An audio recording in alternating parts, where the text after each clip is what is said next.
you don't ride the animal, you turn into the animal, which I found pretty retarded and stupid. In fact, I really shouldn't be saying retarded that much, but hey, I'm ticked off about this, so I have reason to say it. And yeah. Now, On Guard doesn't normally On Guard normally doesn't go this fast. I'm holding down the attack button. Oh yeah, by the way, even if you get hit, On Guard's still alive, by the way. If you get hit and you have an animal intact, you'll only go, your animal will only go back and forth, and thank God Diddy has better animation while riding On Guard. At least it doesn't look like he's having sex with him. Looks like he's riding a horse. And now welcome to Funky Kong's Flight. This is my favorite stage of all time. Not really. It's just an area where you can just... It's a warp zone thing. If you've completed certain parts of the stage and you just want to jump back to a stage that you've already completed, use Funky's Flights. I don't use Funky's Flights any more in this LP than this segment, because I don't bother trying to get every... Like, this is my personal save, so I will try to get all 100... yeah, 100+% on this game, but... Yeah, that's not what I'm bothering with. But nevertheless, there's a shortcut here in this stage. I think it's called Barrel Canyon. I don't know the names of all the stages, so pardon me. I'm just nicknaming everything. I do remember Temple Tempest, but still. Okay, this nearly took me halfway through the entire stage. And it's a good thing I hit that tree, or else I wouldn't have been able to get the Rambi the Rhino token, now wouldn't I? And I've already gotten to halfway through the stage. It's the second part of the stage that's really tedious.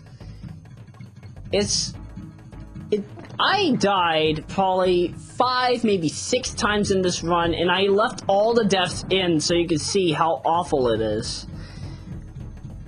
Because, DKC is, theoretically speaking, it is a hard game. In my opinion, I find it to be one of the hardest games in Nintendo's library, although Kid Icarus highly defers it.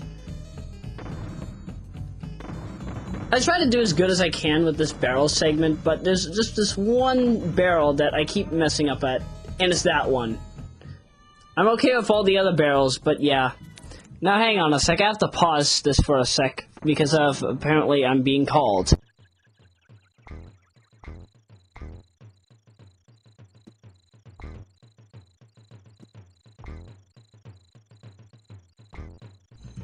Okay, I'm back. And things are still ridiculous. By the way, I do die every single time I try to tackle the barrels over here. And another gimmick, if you get hit, nothing really happens except for you getting the jump if you're in midair. But that's about it. I don't remember how many lives I waste in this one area, but I do know I end up with less than 15. I know that as a fact, because I had counted how many times I died in this one stage. And horrible example of physics in this game.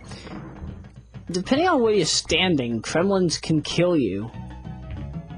Ah!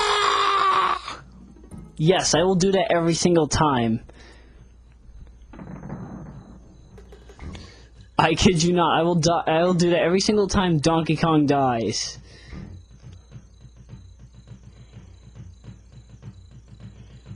I tried to jump on him so I could at least... Yeah, when you jump on an enemy, apparently the barrel will fly elsewhere and vice versa. But seeing that I will be dying every single time that I get hit by that I go into these barrels, let me do a bit of a thing. So let me tell you how I grew up with Donkey Kong Country.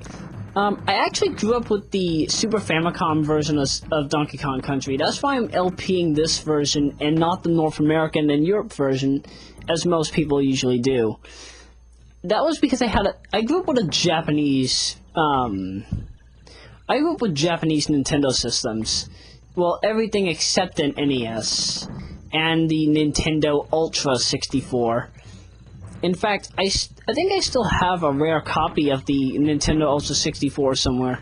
It's somewhere in my house. Like, I have the original box and everything. It's still functional. I just don't have any games for it because it's a Japanese console.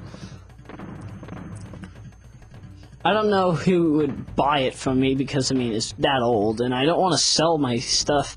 In fact, I've never sold a video game in my life. I only take video games that... Like, if you give me a video game, I will keep it for dear life. I kid you not. Okay, that was good. This is the one where I do a shortcut. Okay, now so, what you have to do here is you have to time your jump and land on a tree. This will send you right to the end of the stage. No lie. See how playing as Diddy really helps out in this game? Now you know I am the man. And no, I'm not making a reference to what is a man, a miserable little pile of secrets. No, I'm not making fun of that. Now it's Candy Save Point. And why is Candy Kong blowing kisses to Diddy when she clearly loves Donkey Kong? I know if you play as Donkey Kong, you do get different animations. But yeah, just jump into the save point and you can save your game. By the end of the first world, you should have at least 12, maybe 13% if you have all the secrets, but I'm good enough with 11. Now time to fight the beaver. I decided to use Donkey here because he has better precision in jumping. Every time you jump on a beaver, he will continuously just jump faster. Jump on him 5 times and he'll be done for. Spoiler, you do have to fight him again.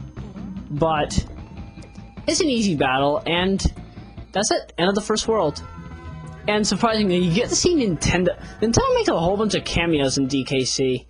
In fact, in Donkey Kong Country 2, I'll show off something that they bothered doing. Which is a reference as to why Sonic is on Nintendo consoles now. But I'll get back to that later. I won't spoil that now.